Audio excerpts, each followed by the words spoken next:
तो आज हम एक ऐसी शख्सियत की बात करने वाले हैं जिनकी कहानी किसी पहेली से कम नहीं है। शर्मिला टैगोर।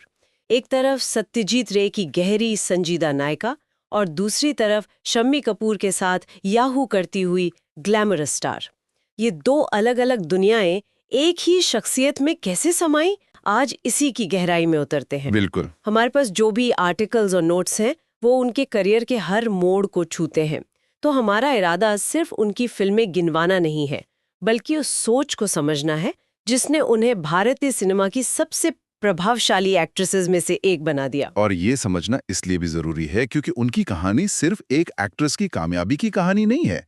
ये कहानी है भारतीय सिनेमा के बदलने की, और एक ऐसी महिला की जिसने उन बदलावों को एक तरह से दिशा दी। आपके नोट्स में एक लाइन है जो मुझे बहुत अच्छी लगी। उन्हें सादगी, शक्ति और सिनेमाई प्रतिभा का एक कालातीत प्रतीक कहा गया है। हाँ, आज हम इसी लाइन को डिकोड करने की कोशिश करेंगे। ठीक है, तो फिर शुरू कहाँ से करें? जाहिर है उनकी शुरुआत से। बिल्कुल। और क्या शुरुआत थी, मतलब सोचकर ही अजीब लगता है। 14 साल की उम्र में कोई क्या कर रहा होता है, स्कूल का होमवर्क शायद। हाँ, वही। और वो 1959 में सत्यजीत रे जैसे लेजेंड के साथ अपूर संसार में काम कर रही थी। ये तो किसी सपने जैसा लगता है ना? सपने जैसा तो लगता है, बिल्कुल लगता है। लेकिन अगर आप देखें तो ये एक बहुत सोचा समझा फैसला भी था। अच्छा। उस दौर में या आज भी सत्यजीत रे की फिल्म से डेब्यू करना सिर्फ एक लॉन्च नहीं है। यस। ये आपकी कलात्मक काबिलियत पर एक मोहर लगने जैसा है। अच्छा। ये आपको एक्टर मानता है, Yes। सिर्फ एक स्टार नहीं। अहाँ। तो 14 साल की उम्र में ही उनकी बुनियाद इतनी मजबूत पड़ गई थी जिसे बाद में कोई भी ग्लैमरस रोल हिला नहीं पाया।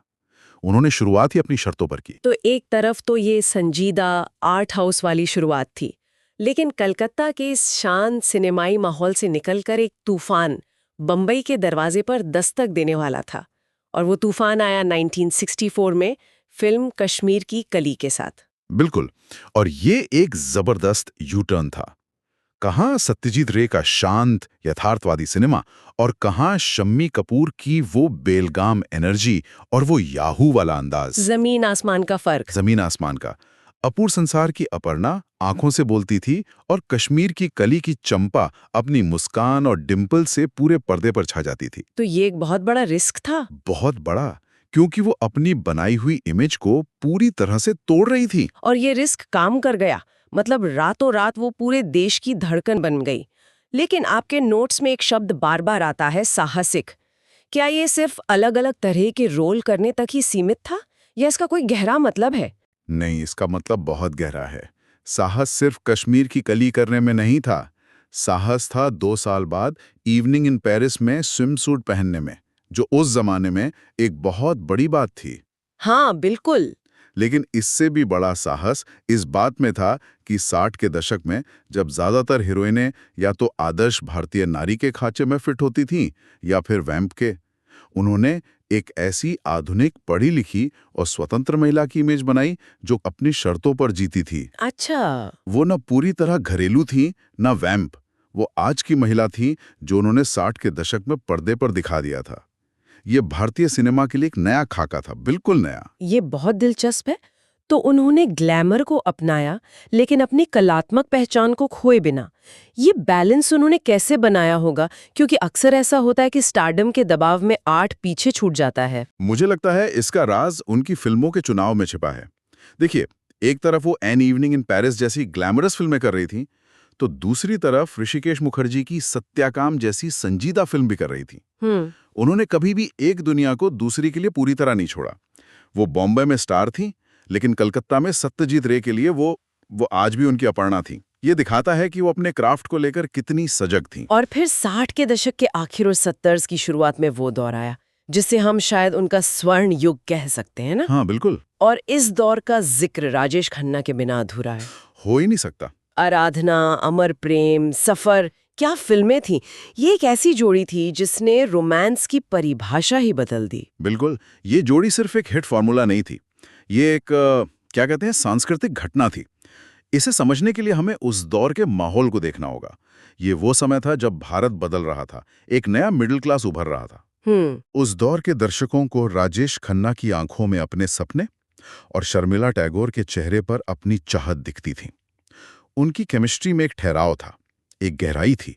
वो सिर्फ नाच गाना नहीं था, वो खामोशी में भी प्यार का इजहार था। कुछ तो लोग कहेंगे। हाँ, या चिंगारी कोई भड़के, ये गाने आज भी अमर हैं क्योंकि उनमें वो भावनाएं थीं जो हर किसी के दिल को छूती थीं। लेकिन एक सवाल मेरे मन में आता है, क्या ये जोड़ी इतनी बड़ी हो गई थी कि वो शर्मिला टैगोर के अपने स्टारडम पर हावी होने लगी थी? क्या लोग उन्हें सिर्फ राजेश खन्ना की हीरोइन के तौर पर देखने लगे थे? ये एक बहुत अच्छा सवाल है और कुछ हद तक ये सच भी है कि उस जोड़ी का असर बहुत बड़ा था। लेकिन शर्मिला टैगोर की खासियत यही थी कि वो इस जोड़ी के साये से बाहर भी उतनी ही मजबूत थीं। कैसे? देखिए, जब वो राजेश खन्ना के साथ अमर प्रेम में एक दर्द भरी कहानी कह रही थी, उसी दौर में वो धर्मेंद्र के साथ चुपके चुपके जैसी हल्की फुल्की कॉमेडी भी कर रही थी। हाँ, बिल्कुल अलग। और फिर गुलजार की मौसम को कैसे भूल सकते हैं। उस फिल्म में संजीव कुमार के साथ उन्होंने जो डबल रोल किया, उसके लिए उन्हें नेशनल अवार्ड मिला। तो उन्होंने ये साबित कर दिया कि उन्हें किसी सुपरस्टार की जरूरत नहीं है, वो अपने आप में एक पावर हाउस थी। तो पर्दे पर तो वो एक पावर हाउस थी ही, लेकिन उनका असर सिर्फ एक्टिंग तक ही सीमित नहीं रहा।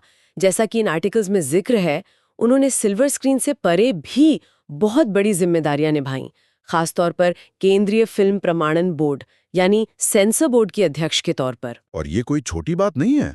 सेंसर बोर्ड का चीफ बनना एक बहुत ही मुश्किल और अक्सर विवादों से भरा काम होता है। आपको क्रिएटिविटी और सामाजिक नियमों के बीच एक महीन रेखा पर चलना होता है। ये पद मिलना दिखाता है कि इंडस्ट्री उन्हें सिर्फ एक स्टार की तरह नहीं, बल्कि एक बुद्धिजीवी और सिनेमा की गहरी समझ रखने वाली शख्सियत के तौर पर देखती थी। ये उनके कद और सम्मान का प्रतीक है। और शायद इसी पूरे सफर को, सिनेमा में उनके हर तरह के योगदान को देखते हुए उन्हें पद्म भूषण से सम्मानित किया गया। बिल्कुल, वो सम्मान सिर्फ उनकी एक्टिंग के लिए नहीं था, वो सम्मान था उस एक्ट्रेस के लिए जिसने आर्ट और कॉमर्स के बीच पुल बनाया, उस लीडर के लिए जिसने सेंसर बोर्ड को संभाला, और उस आइकन के लिए जिसने एक पूरी पीढ़ी को प्रेरित किया। उनके निजी जीवन की बात करें तो वो भी किसी फिल्मी कहानी से कम नहीं था। भारतीय क्रिकेट के कप्तान नवाब मंसूर अली खां पटौदी से शादी। हाँ, ये उस जमाने की सबसे बड़ी खबरों में से एक रही होगी। मतलब क्रिकेट और सिनेमा का ऐसा संगम। हाँ, ये भारत का पहला मॉडर्न पावर कपल था, कह सकते हैं। दो लोग जो अपने अपने फील्ड के शिखर पर थे, एक साथ आ रहे थे। ये सिर्फ दो लोगों की शादी नहीं थी, ये दो अलग अलग दुनियाओं का मिलन था, और लोगों के लिए ये एक बहुत बड़ी बात थी। और आज उनके बच्चे सैफ अली खान, सोहा अली खान और सबा अली खान उसी विरासत को अपने अपने तरीके से आगे बढ़ा रहे हैं। तो अगर हम इस पूरे सफर को समेटें तो ये वाकई कमाल का है। 14 साल की उम्र में एक आर्ट फिल्म से शुरुआत, फिर मेन स्ट्रीम सिनेमा की रानी बनना, इंडस्ट्री में एक लीडर की भूमिका निभाना और एक मजबूत परिवार की नींव रखना। आपके नोट्स की वो लाइन मुझे फिर याद आ रही है, सादगी, शक्ति और सिनेमाई प्रतिभा का एक कालातीत प्रतीक। ये शब्द उनके सफर को पूरी तरह से बयां करते हैं। बिल्कुल, और उनकी विरासत सिर्फ उनकी बेहतरीन फिल्मों तक सीमित नहीं है। उनकी असली विरासत है वो रास्ता जो उन्होंने आने वाली पीढ़ियों के लिए बनाया। उन्होंने ये साबित किया कि एक एक्ट्रेस को किसी एक खांचे में फिट होने की जरूरत नहीं है। सही बात। वो ग्लैमरस भी हो सकती हैं और गंभीर भी। ये भी। वो एक स्टार भी हो सकती हैं और एक एक्टर भी। उन्होंने अभिनेत्रियों के लिए संभावनाओं का एक नया दरवाजा खोला जिसे आज तक कोई बंद नहीं कर पाया। चार है, और ये हमें एक दिलचस्प सवाल पर लाकर छोड़ता है। इन आर्टिकल्स में उनके साहसिक विकल्पों और ग्लैमर और शालीनता का मिश्रण करने वाली पहली अभिनेत्रियों में से एक होने पर बहुत जोर दिया गया है।